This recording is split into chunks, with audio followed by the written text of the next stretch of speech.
నమస్కారం మేడం. నమస్తే అండి. ఈ మన మోహన్ బాబు గారి పిల్లలు మనోజ్, విష్ణు వీళ్ళ అంశం కూడా ఏంటంటే సిపి గారు వార్నింగ్ ఇచ్చారండి. మీరు ఇది మీ కుటుంబ సమస్యని ఇది అంటే ఒక లా అండ్ ఆర్డర్ ప్రాబ్లం చేయొద్దని చెప్పి వార్నింగ్ ఇచ్చారన్నమాట అండి. ఆ గన్స్ కూడా తీసుకున్నారు. దీన్ని ఎలా చూద్దాం అంటారు మేడం? ఇప్పుడు లా అండ్ ఆర్డర్ ప్రాబ్లం ఎప్పుడు వచ్చింది సార్? వాళ్ళ కుటుంబంలో వాళ్ళు కొట్టుకున్నారు, వాళ్ళ బౌన్సర్స్ని వాళ్ళు పెట్టుకున్నారు. That is their problem. Manoj వచ్చి కంప్లైంట్ ఇచ్చుకున్నాడు, తర్వాత మోహన్ బాబు గారు వచ్చి కంప్లైంట్ ఇచ్చుకున్నారు. మీడియాకి ఏం పని అక్కడ? ఇప్పుడు మీడియా ఎంతవరకు ఉండాలి? మనం మీరు మీడియానే, నేను మీడియాని. మీడియా ఎంతవరకు ఉండాలి? వాళ్ళ గేట్ బయట ఉండాలి. మనం సరే మీరు వాళ్ళ గేటు తోసుకుని వెళ్ళి వాళ్ళ వ్యక్తిగత విషయాలు అడిగితే ఎవరికైనా ఒళ్ళు మండుతుంది. అంటే కంప్లైంట్ ఇవ్వాలంటారండి. కాదు, నేను అనేది మైక్ పగలగొట్టడం తప్పే, అతన్ని కొట్టడం తప్పే, కానీ కొట్టేలాగా చేసింది మనమే కదా రెచ్చగొట్టి. మనం రెచ్చగొట్టడం తప్పంటాను నేను. మనం జర్నలిజానికి కూడా ఒక వాల్యూస్ ఉంటాయి కదండి. ఆ విలువలు మర్చిపోతే ఎట్లా? మనం ఇక్కడ ఉన్నది ఇప్పుడు దృశ్య మాధ్యమం కాబట్టి నేను వెంటనే ఇచ్చేసేయాలి, ఏదో సెన్సేషన్ క్రియేట్ చేయాలి. సెన్సేషన్ ఎందుకండి? ఎవరికి కావాలండి? ఇప్పుడు నీ ఇంట్లో గొడవ నువ్వు సెన్సేషన్ చేసుకుని నువ్వు వేసుకుంటావా? TV9 రజనీకాంత్కి ఏదో ప్రాబ్లం ఉంటుంది ఇంట్లో. మొన్న అతనిదే గొడవలు వచ్చాయి కదా, అతని ఆస్తుల గురించి బయటకు వచ్చింది కదా, అతను వచ్చి వివరణ ఇవ్వగలడా? మీడియా వచ్చి వాళ్ళ ఇంటికి వెళ్తే ఊరుకుంటాడా? మాటకు అడుగుతున్నా, ఊరుకుంటాడా? దాని మీద ఏమంటాడు? మీకేం సంబంధం అంటాడు. అంటాడా? మరి నువ్వు మోహన్ బాబు ఇంటికేమో వెళ్ళిపోయి అక్కడేమో మైక్ ఒకళ్ళది పగలగొట్టాడు, బుర్ర పగలింది ఇంకొక ఛానల్, ఇద్దరూ అతి చేశారు చెప్పాలంటే. సరే, ఆయన మాలలో ఉన్నాడు, మాల్లో ఉన్నవాడిని కొట్టాడంటే ఆ టైంలో విచక్షణ ఉంటుందా కొట్టేవాడికి? కాబట్టి మీడియా ఫస్ట్ బ్యారియర్స్ తెలుసుకోవాలండి. మనం రాయాలి, మీరు వార్త ఇవ్వాలి. ఇప్పుడు పత్రిక వేరు, ఛానల్ వేరు. పత్రికలో టైం ఉంటుంది, ఛానల్కి టైం ఉండదు. ఎయిర్లో గాలి వార్తలు అంటాం మనం, అందుకే గాలిలోకి వెళ్ళిపోతుంది కాబట్టి గబగబా ఇచ్చేయాలి అంతవరకు. ఆ స్పీడ్ ఒకటే ఆలోచిస్తున్నాం, కానీ స్పీడ్ కంటే మనం ఇవ్వాల్సింది ఏంటి అనేది మనం ఆలోచించట్లేదు. తర్వాత ఇక్కడ మోహన్ బాబు విషయానికి వస్తే మనం సరే, అతని స్వార్జితం అది, అతను ఇవ్వాలా వద్దా అనేది అతని ఇష్టం.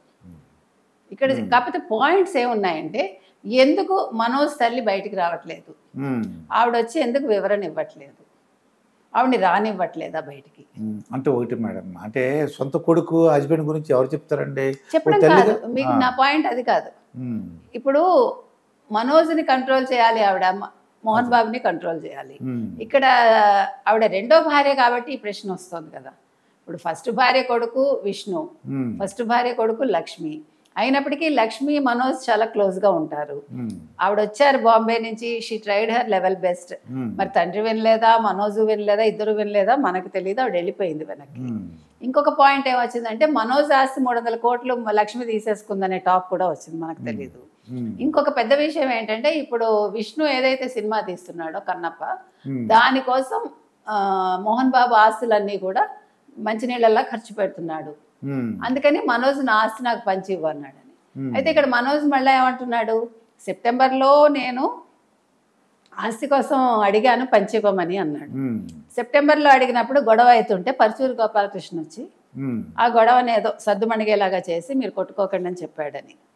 రెండోది, ఇప్పుడు మళ్ళీ ఏమంటున్నాడు, నాకు ఆస్తి కాదు ఆత్మగౌరవం అంటాడు. దేనికి ఆత్మగౌరవం మనకు అర్థం కాలే. నిజంగా ఆత్మగౌరవం కోరుకుంటే నువ్వు రోడ్డు మీదకి ఎందుకు వస్తావు? నీ తండ్రి విషయం నీకు తెలుసు, నువ్వు అప్పుడు ఏం చేయాలి? ఒక మిడిల్ మ్యాన్ని పెట్టుకుని ఒక పెద్ద మనిషిని తెచ్చుకుని, వాళ్ళకి పెద్ద మనిషి ఎవరు? రజనీకాంతే కదా. ఇప్పుడు ఇండస్ట్రీలో ఈరోజు పెద్ద మనుషులు ఎవరు లేరు. చిరంజీవి ఉంటే మరి చిరంజీవికి మోహన్ బాబుకి పడుతుందా లేదా మనకు తెలియదు. ఎందుకంటే వజ్రోత్సవాల టైంలో వాళ్ళు స్టేజ్ మీద ఎలా కొట్టుకున్నారో అందరూ చూశారు.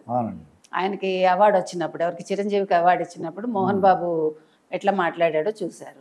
కాబట్టి ఇప్పుడు ఇండస్ట్రీ పెద్దలు ఎవరున్నారు? మురళీమోహన్ కలగజేసుకుంటారా, రాఘవేంద్రరావు కలగజేసుకుంటారా? ఎందుకంటే somebody has to be there అండి ఇలాంటి సమయంలో. దాసరి నారాయణరావు గారు దాసరి నారాయణరావు గారు లేకపోవటం వల్ల ఈ సమస్యలన్నీ. ఆయన ఉండుంటే డెఫినెట్గా ఒక సాల్వేషన్ వచ్చేది. ఇంత దూరం అసలు ఈ ఇష్యూ రాదు. పద్మగారు బతికున్నా కూడా బాగుండేది, దాసరి నారాయణరావు గారు భార్య. ఎందుకంటే వాళ్ళు కొంచెం పెద్ద మనుషులుగా చెలామణి అయ్యారు కాబట్టి ఇవాళ ఈ సమస్యకి పరిష్కారం కావాలి. తప్పొప్పులు మనకు ఎవరిదో తెలియదండి. మనోజ్ వెర్షన్ విన్నప్పుడు మనోజ్ మనకి 100% కరెక్ట్ అనిపిస్తాడు, అవును మోహన్ బాబు వెర్షన్ విన్నప్పుడు మోహన్ బాబు 100% అనిపిస్తాడు, సైకాలజిస్ట్ విష్ణుది విన్నప్పుడు విష్ణుది కరెక్ట్ అనిపిస్తుంది. అలా కుదరదమ్మా, నేను ఎవరి తప్పని అడిగే సైకాలజిస్ట్ని, అలా కుదరదు, ఇద్దరు కూర్చోవాలి, ఇద్దరు చెప్పాలి, మోహన్ బాబు గారి వెర్షన్ వింటాం లేకపోతే మనోజ్ గారి వింటాం, అంతేగాని ఒకరిది వినేసి మనం చెప్పకూడదు. ఎప్పుడు వన్ సైడెడ్గా ఎవరు కూడా స్టేట్మెంట్స్ ఇవ్వకూడదు, జడ్జిమెంట్స్ ఇవ్వకూడదండి. ఇది మొత్తం ఫ్యామిలీకి సంబంధించింది కాబట్టి మీరు నేను చెప్పే తీర్పు కాదు ఇది. నా దృష్టిలో ఏంటంటే వాళ్ళకి ఫస్ట్ నుంచి రజనీకాంత్ చాలా క్లోజ్, ఆయనకి అవసరంలో కూడా పెదరాయేటప్పుడు రజనీకాంత్ హెల్ప్ చేశాడు, అందరికీ తెలుసు ఆర్థికంగా. సో రజనీకాంత్ వస్తే ఎట్లా ఉంటుంది, ఆయన వచ్చి ఏమైనా చెప్పగలరా, ఆయన ఏమైనా సాల్వేషన్ ఇవ్వగలరా? ఎందుకంటే ఇప్పుడు ఇది యాక్చువల్గా మౌనికం చేసుకున్నాక గొడవలు ఎక్కువ అయ్యాయి. ఇంకొకటి పార్టీల పరంగా కూడా కనిపిస్తుంది ఇది. ఫస్ట్ మోహన్ బాబు వైసీపీ వైపు ఉన్నాడు, అప్పుడు ఈ ఫీజు రియంబర్స్మెంట్ మీద చాలా గొడవ చేసి చంద్రబాబు నాయుడు చాలా ఇబ్బంది పెట్టడానికి చూశాడు 2014-19 మధ్యలో. 19 నుంచి 24 మధ్యలో ఫీజు రియంబర్స్మెంట్ ఏమీ ఇవ్వలే జగన్మోహన్ రెడ్డి, మీకు గుర్తుంటే. అప్పుడు నోరు మూసుకుని ఉండాల్సి వచ్చింది ఈయన. అలాగని ఇప్పుడు వైసీపీలోనూ ఉండలేడు, అలాగని తెలుగుదేశంలోకి రాలేడు. సో ఇక్కడ పార్టీ పరంగా కూడా మౌనిక తెలుగుదేశం కాబట్టి అక్కడ కూడా గొడవలు వస్తున్నాయా? సో ఇన్ని ఉన్నాయండి కాంప్లికేషన్స్. ఇప్పుడు ఆయనది స్వార్జితం కాబట్టి ఆస్తి విషయంలో ఎవడికి సమాధానం చెప్పలేడు, ఆయన ఇష్టం అది, ఆయన మనసుకు నచ్చినట్టు చేస్తానంటాడు. మనం వాళ్ళ భార్యను ఎందుకు అడిగామంటే ఆవిడ ఇప్పుడు యాక్చువల్గా ఫస్ట్ వైఫ్ విషయంలో కూడా చాలా గొడవలు జరిగాయి ఆవిడ చనిపోయినప్పుడు, ఎలా చనిపోయారు అనేది కూడా ఒక గందరగోళం అయింది అప్పట్లో. కాకపోతే ఇప్పుడు ఈవిడ ఏమైనా అసలు బయటకు వచ్చి కొడుకుని కొంచెం సముదాయిస్తుందా, ఇది పద్ధతి కాదు అని, లేకపోతే అటు భర్తను సముదాయిస్తుందా, లేదు ఇద్దరిని కూర్చోబెట్టి చెప్పగలదా, అది మనం అడుగుతున్నాం అంతే. సో ఇలాంటి విషయాల్లో మాత్రం ఫ్యామిలీ మ్యాటర్స్లో మీడియా మాత్రం అత్యుత్సాహం చూపించకపోతే బాగుంటుందండి. యాక్చువల్గా వీళ్ళ వల్ల ఇంకా ఎక్కువ కాంప్లికేషన్ అవుతుంది. ఇప్పుడు నిన్న నీ గొడవ అయ్యాక ఆయన పడిపోయాడు కదా, ఒకవేళ ఆయన ప్రాణం పోయి ఉంటే అనుకుందాం, అప్పుడు మీడియా బాధ్యత వహిస్తుందా? వహించదు కదా. నేను అనేది అది. ఇప్పుడు మీడియాకి దెబ్బ తగిలింది, మీడియాలో ఒకరికి దెబ్బ తగిలింది, కరెక్టే, తప్పే అది. వాళ్ళు హెల్ప్ చేస్తా ఉన్నారు, మాట్లాడానని చెప్పాడు విష్ణు, నేను వాళ్ళ కుటుంబంతో కూడా టచ్లో ఉన్నానన్నాడు. సో మధ్యలో మీరు మేము అంటే మనలాంటి వాళ్ళని కొట్టుకుని మనలాంటి వాళ్ళని మాట్లాడతాం, కానీ అసలు వాళ్ళు సెటిల్మెంట్స్ బాగానే చేసుకుంటారు, వాళ్ళు బాగానే ఉంటారు, అవునా కదా? కాబట్టి ఈ విషయంలో మాత్రం ఇది కుటుంబ పరంగా చూసి వాళ్ళకి వాళ్ళే పెద్దరికం ఎవరైనా నెరపాలని కోరుకుందాం అన్నది. ఎందుకంటే సినిమా ఇండస్ట్రీలో అలాగే ఓ తండ్రి కొడుకుగా మానవ సంబంధాలు కూడా చూస్తున్నాను. డెఫినెట్ సినిమాలో కాకుండా ఇక్కడ సినిమా కాదండి, అసలు మన సినిమా వాళ్ళు కాబట్టి ఇంపార్టెన్స్ ఇచ్చేసి దాంట్లోంచి ఏదో కథని మనం అల్లుదామంటే కుదరదు కదా. వాళ్ళు ఫస్ట్ మనుషులు, తర్వాతే నటులు. నటనలోంచి మనుషులుగా పుట్టారుగా, మనుషులుగా పుట్టాక నటులు అవుతారు. కాబట్టి మనిషిని మనిషిగా చూడాలి. వాళ్ళు నటులు కాబట్టి వాళ్ళకి ఇంపార్టెన్స్ ఇవ్వక్కర్లా, వాళ్ళ ఫ్యామిలీ పరంగా వాళ్ళ గొడవ అని మనం వదిలేయాలి. వాళ్ళంతటా వాళ్ళు ప్రెస్ని పిలిచి మాట్లాడితే అప్పుడు you have a right to talk, you have right to ask, అప్పుడు అంతే కదండి. అంతేగాని నేను వెళ్ళిపోయి నీ బెడ్రూమ్లోకి వస్తానంటే వాడు తంతాడు మన డెఫినెట్ గా. ఏమైనా మంచి వాతావరణంలో వాళ్ళ సమస్యలన్నీ కూడా పరిష్కారం దొరకాలని కోరుకున్నాను. ఇదండి దుర్గా వడ్లమాన్ గారితో జరిగిన ఒక అంశం. మరొక అంశంతో మీ ముందుంటాను. మీ మాస్టర్ దుర్గా ప్రసాద్. నమస్కారం మేడం.